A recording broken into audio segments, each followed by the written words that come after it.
সুবিধাবাদ জিন্দাবাদ ফতোয়া মানলে হবে না, সেটা আবার কেমন? সেটা আছে সুবিধাবাদ জিন্দাবাদ, কোন ফতোয়াটা মানবো? আমার মন মতো হয়েছে।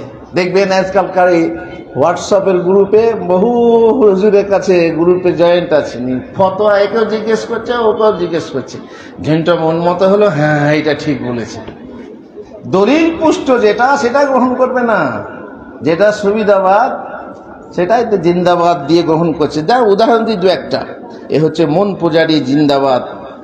যেমন যুবকদের একটা গোপন কাজ আছে, যে কাজটাতে অনেকবার তওবা করে ফিরে আসতে পারে না, বিশেষ করে বিয়ের আগে।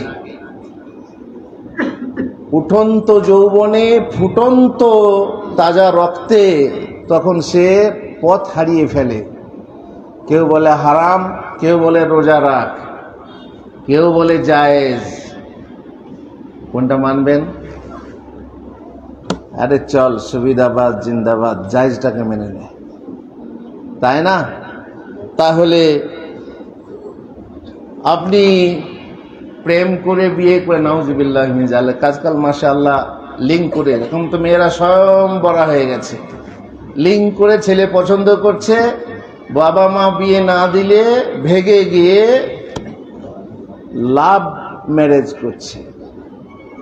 লাভ হচ্ছে, বাপেরও লাভ হচ্ছে, খরচ থেকে বেঁচে গেল, বাপেরও লাভ হচ্ছে। আচ্ছা, এই বিয়েটা হালাল না হারাম? যদি আপনি হারাম মনে করেন, আপনি বলবেন না না না, হানাফি মতে তো জায়েজ আছে। হানাফি মতে যদি ওলি বা অভিভাবক রাজি না থাকে বিয়ে জায়েজ, অতএব আমি ওই মতে বিয়ে করেছি, সমস্যা নেই, ঠিক আছে। 1 বছর কি 1.5 বছর, হ্যাঁ, ও তো নতুন নতুন নকরা পুরনো হলেই ছকরা হয়ে গেছে। এবারে চুলকানির পরে, চুলকাতে খুব মজা লাগে, চুলকানি যখন থেমে যাবে না, তা শেষকালে কি হবে, জ্বলতে লাগবে, দিয়ে এক সময় এসে তোকে তালাক তালাক তালাক।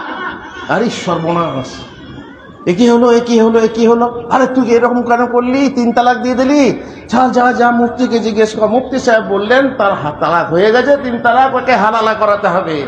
যাও বন্ধুর কাছে কিংবা চাচাতো ভাইয়ের কাছে 1 রাতের জন্য বিয়ে দাও। তোবা।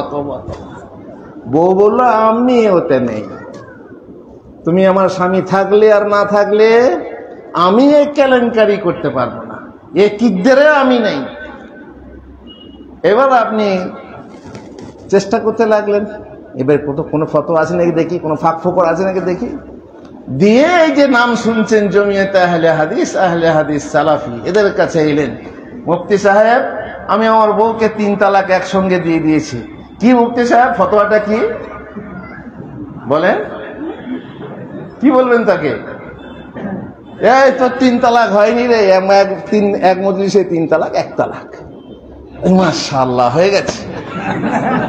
কালকে এক দলে সুবিধাবাদ, আর আজকে আরেক দলে চলে এসে বলছে আমি আহলে হাদিস। সুবিধাবাদ জিন্দাবাদ, এই সুবিধাবাদ জিন্দাবাদী হলে হবে না, একদম না। এইভাবে পর্দার চেহারা খোলা, মেয়া মা বোনেরা আমাদের অনেকে আছেন, দেখছি হায়দ্রাবাদে দেখেছি, সৌদি আরবে অবশ্য আজকাল বেরিয়েছে, আগে ছিল না, একদম মুখ ঢাকা পর্দা করত। মুখ ঢাকা আর মুখ খোলা, কোনটা সুবিধা?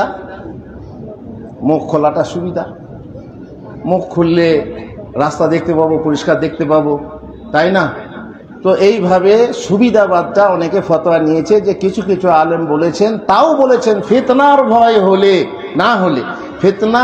না হলে মুখ খোলা যায়। আচ্ছা বলুন তো, কোনখানে ফিতনার ভয় নেই?